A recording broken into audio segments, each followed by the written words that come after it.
And so you mentioned you're an art therapist. Tell me a little bit about art therapy.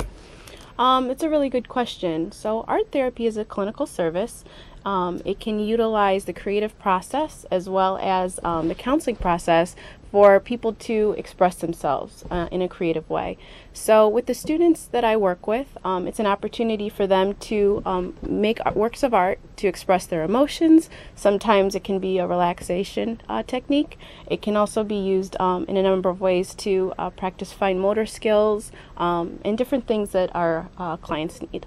That's very interesting. So it's no longer just art class; it's art therapy now. Yes, exactly. So it's just, and it's not just art projects. So it seems like it's so much more involved. Definitely, definitely. What I like to do is tailor the experience to the client that I'm working with.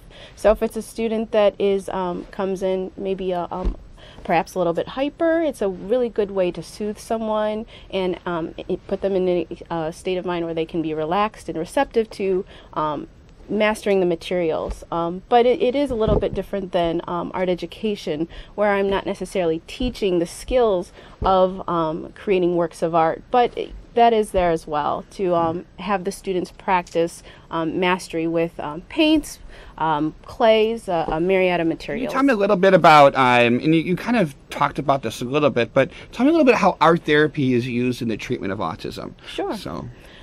Well, there are a few different goals that I work on. I've focused on the sensory component of the materials, utilizing things like foam paint, really stimulating materials, clay, things that can, again, access a person so they can calm down and regulate their body, all the way up to collaging, where a student that might be aware that they are different than their peers and is able to not necessarily communicate in words how it feels to be different, but can actually communicate in pictures and images, and then we can have a conversation that's counseling based about that. So it's utilizing the materials as well as my experience with being a counselor to discuss what comes up in that artwork. So it does run the gamut of the students that I see as far as their abilities. Sure. So when you look at autism, and we think of the two probably biggest parts of autism are problems with social skills, yes, and communication, and then the sensory issues. This is really touching on both of those. Definitely, definitely. It's and I like to think that it's a safe way to explore your emotions. Whether a student is verbal or unable to use their words to communicate, the art materials provide a place where someone can actually put an experience, a feeling, and then we can expand upon it in a counseling container session. Tell me about some of the kind of projects. You mentioned collages. You said foam paint? Foam paint, yes. What exactly is foam paint? Foam paint is wonderful, Jason. The students love it. It's actually a bit like shaving cream, and I actually get it from a teacher's catalog, but it is a thick foam, and the students use it to rub on their hands. We make different paintings with it, but it's just a different tactile experience. Some of the students, they use finger paint, okay, but it's a little bit thinner. Okay. So it's just a thick paint. Oh, great. So let's talk about some of the success stories you had with some of your students.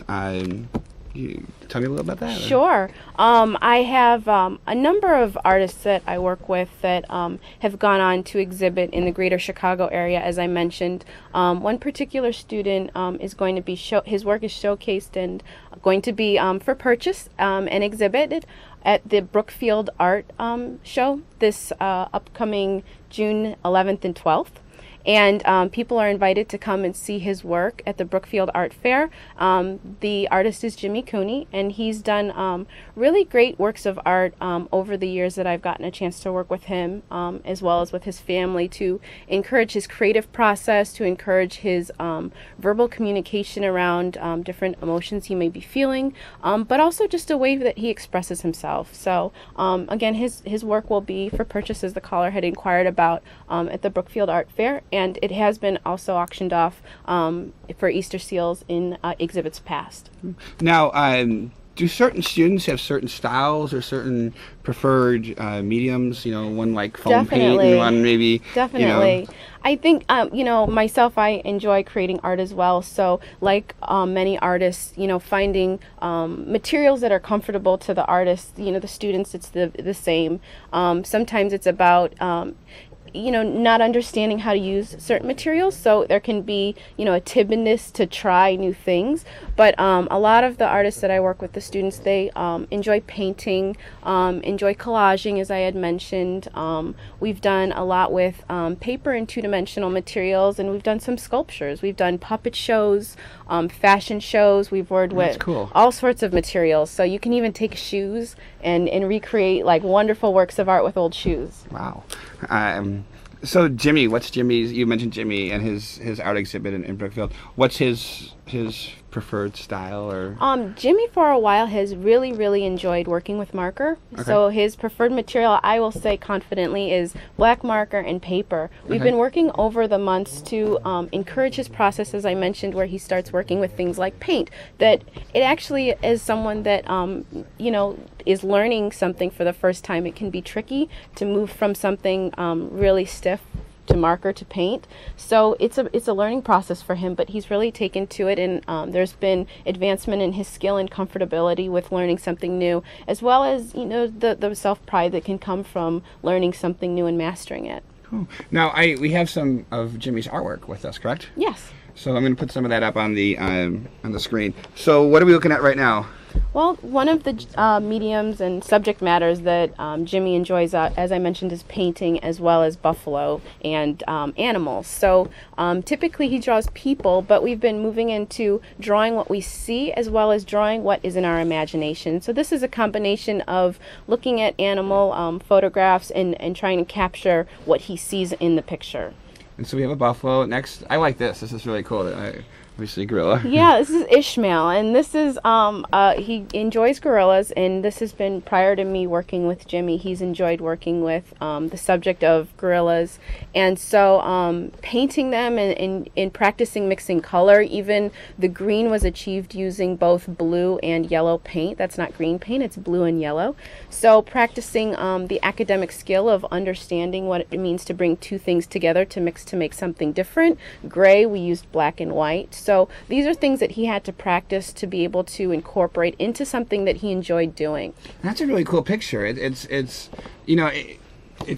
sense of abstract. It's an interesting perspective of something. So it's got to be pretty neat to see what some of these students are coming up with, and future artists are coming up with. Yeah. And we have one last one. It's like Tony the Tiger, maybe? Well, I don't know if he was trying to achieve a cartoon character, though he does get excited about different, as many of our students do, different movies that come out, like Shrek and things like that. But that was a tiger that he drew from a picture, and again, blending the markers to practice that skill of almost like a science-based skill of two things coming together to make something else. I really think that gorilla was awesome. It's really kind of a cool piece. I'll say that's one of his mother's favorite pieces, as well as one of mine. Another caller on the line. Caller, first of all, last caller, thank you so much for that question. It's a great question. We've got another caller on the line. Caller, what's your question or comment? Well, the question I have also is that I've got friends that have children, one child in particular that has autism, and I've watched the child's behavior. And I wonder how that child, in the hands of a facilitator, like on your show, and a therapist on your show, can determine the difference between the child's indulging a behavior, because that's what they want to do, that may not function and serve the people around them, as opposed to what their capacity is. How do you balance? How do you know that? How do you find the difference? How do you address the difference between the two? That's a fantastic question. I'm going to give that to you. So sure. So it sounds like you're asking what the difference between when someone's exhibiting a behavior and how to work through that with either art therapy or just as someone that works with individuals diagnosed with autism. And it can be a challenge, and each person is very, very, very unique that I work with. Each student presents with, as people with autism, a different experience for what that means for them. So patience helps. That is, I'd say, primarily patience. Understanding that what the person might be trying to achieve in communication or social interaction might look different than what I'm used to with perhaps some of my peers or some of my friends or some of my colleagues, but it doesn't take away that they are trying to communicate something unique. And that can be from a place of they need help, It could be from a place of they're physically hurting and unable to communicate that. So patience, understanding in those principles that, there's someone there to be, loved and taken care of. So yeah, I'll say patience is the first thing. We also go through a great training, therapeutic crisis intervention, and that also puts in place ways as a staff that we can all react to situations or assist in communication with these special needs students.